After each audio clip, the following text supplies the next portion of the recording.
கௌரவ ஸ்ரீதரன் அவர்கள்.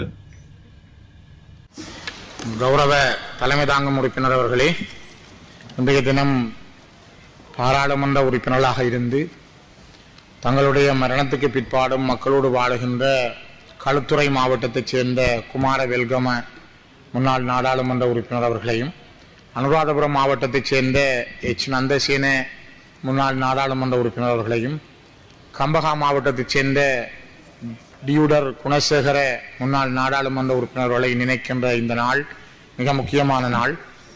நாடாளுமன்ற காலத்தில் இவர்கள் எங்களோடு பழகியவை, நாங்கள் அவர்களோடு பழகிய நாட்கள் மிகவும் முக்கியமானது. குறிப்பாக குமார வெல்கமா அவர்கள் எங்களோடு மிக அந்யோன்யமாக பழகிய ஒரு நல்ல நண்பர்.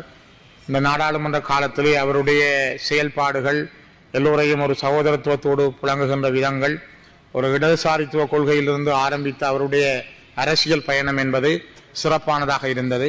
அதனால் அவரை இந்த நாட்களிலே நாங்கள் நினைவு கொள்வதும், இந்த நாடாளுமன்றத்திலே அவர் பற்றி சில வார்த்தைகளை பேசுவதும் மிக முக்கியமானது. அந்த வகையிலே இந்த 3 பேருடைய இழப்புகளும் மக்களுக்காக பணியாற்றி இருக்கிறார்கள்.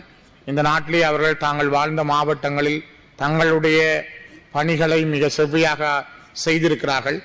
நாடாளுமன்றத்திலும் தங்களுடைய சேவைகளை ஆற்றியிருக்கிறார்கள். அதனை விட வெளிநாடுகளில் தூதுவர்களாக இருந்தும் கூட தங்களுடைய பணிகளை செய்திருக்கிறார்கள். இவ்வாறானவர்களை நினைக்கின்ற இந்த நாள் மிக முக்கியமான நாள். இந்த நாளிலே அவருடைய குடும்பம் சார்பாக வருகை தந்திருக்கின்ற ஒவ்வொரு குடும்பத்தினருக்கும் இந்த இடத்திலே எங்களுடைய ஆழ்ந்த அனுதாபங்களையும் தெரிவித்துக் கொள்கிறோம். இதே நேரம் எங்களுடைய நாட்டிலே இன்றைய நாள் மிக முக்கியமான நாள்.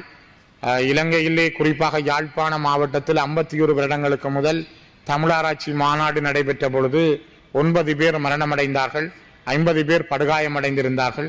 மிக முக்கியமாக 15 வயது மாணவனாக இருந்த வேலுப்பிள்ளை கேசவராஜன், 26 வயசு பரம்சோதி சரவணபவன், 32 வயசு வைத்தியநாதன் யோகநாதன், 52 வயசு ஜோன் பிடலி சிங்மரிங்கம், 53 வயசு புலேந்திரன் அருளப்பு, 21 வயசு ராசதுரை சிவானந்தம், 26 வயது ராஜன் தேவரட்னம், 56 வயது சின்னத்துறை பொன்னத்துறை, இவர் ஒரு ஆயுர்வேத வைத்தியர், 14 வயசு மாணவன் சின்னத்தம்பி நந்தகுமார். இவர்கள் அல்பர்ட் துரியப்பா மேஜராக இருந்த பொழுது தமிழராட்சி மாநாடு இலங்கையிலே நடந்த அந்த யாழ்ப்பாண மண்ணிலே மிக அநியாயமாக கொலை செய்யப்பட்ட நாள்.